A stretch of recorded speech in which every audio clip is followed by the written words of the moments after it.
you meet most women, and then most of them tell you, oh, my ex was bad, my ex was an abusive person, my ex was this, it was that, it was that. And then the one before that had the same problems, and that just means that she makes bad choices, bad decisions, because a lot of them talk negative about their exes, and some of them are justified. But if you're having so many bad exes and bad situations with your ex, and if these people that you're having dealings with are all bad, then it says a lot about your decision making.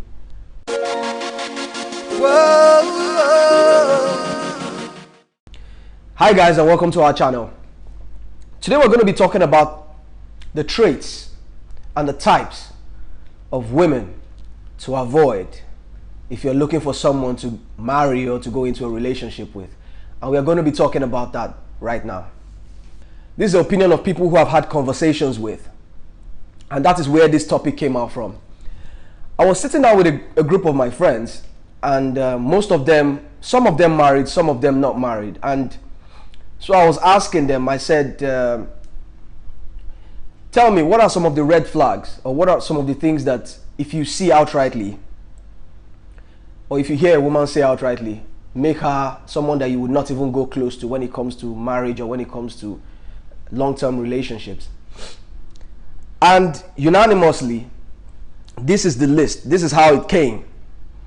The first one that they mentioned was daddy issues. And they went on to explain it this way. They said a woman who doesn't have a father in the house, or who grew up without having a father in the house,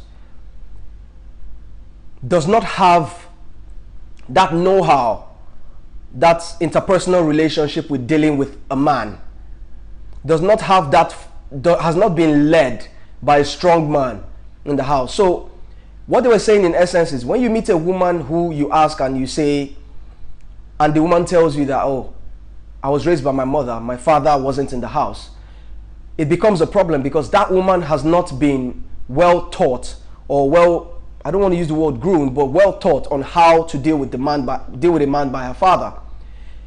And then let's go back to the role of the father in the house.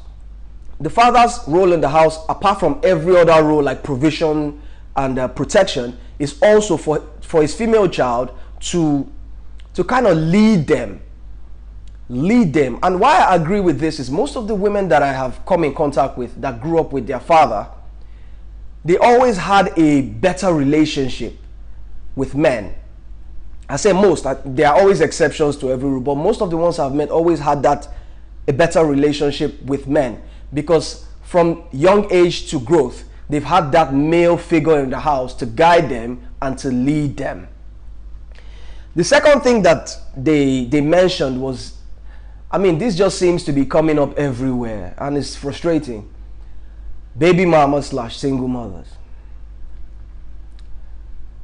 I asked them why. And the first thing that came out of their mouth was, why would a woman give a man that kind of honor and then allow the man in turn to tag her as a baby mama?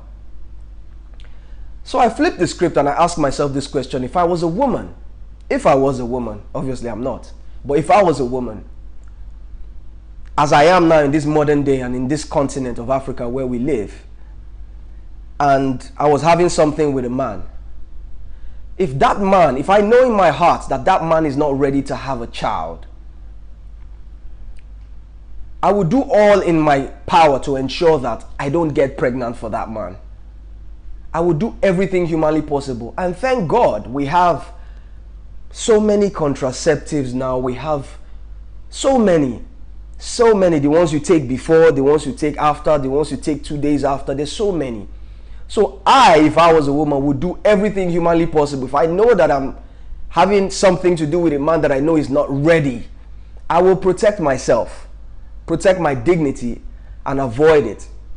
Because when you put yourself as a woman in that position where you are being tagged that word, it becomes a problem, a burden you carry.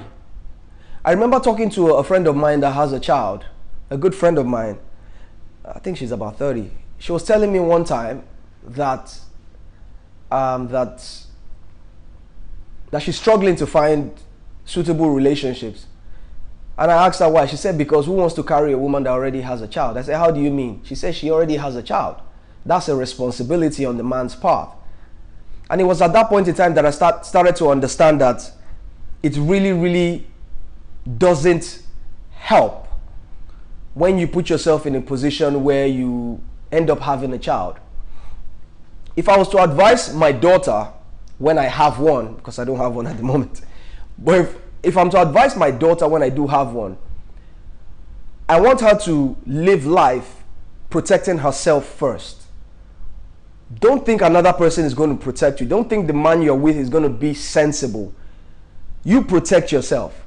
So long as he hasn't married you and done the necessary things, don't put yourself in a position where the man would abscond, leave you alone, and then start calling you that. Because for me, it's derogatory.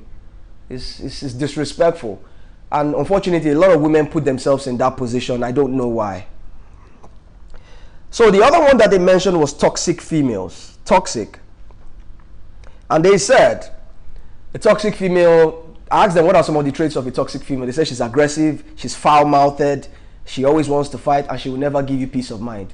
I mean, that's all they said. She's aggressive, foul-mouthed, she never wants to give you peace, she always wants to fight, and she's always looking for trouble. So that in itself explains toxic females. And then they also mentioned independent females, or independent women.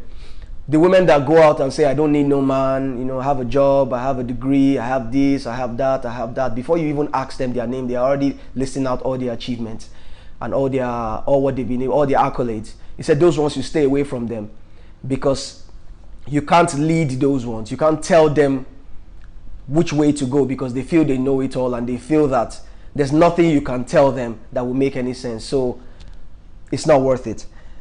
And also they mentioned a woman with a sketchy relationship history. You meet most women, and then most of them tell you, oh, my ex was bad, my ex was an abusive person, my ex was this, it was that, it was that. And then the one before that had the same problems, and that just means that she makes bad choices, bad decisions, because a lot of them talk negative about their exes, and some of them are justified.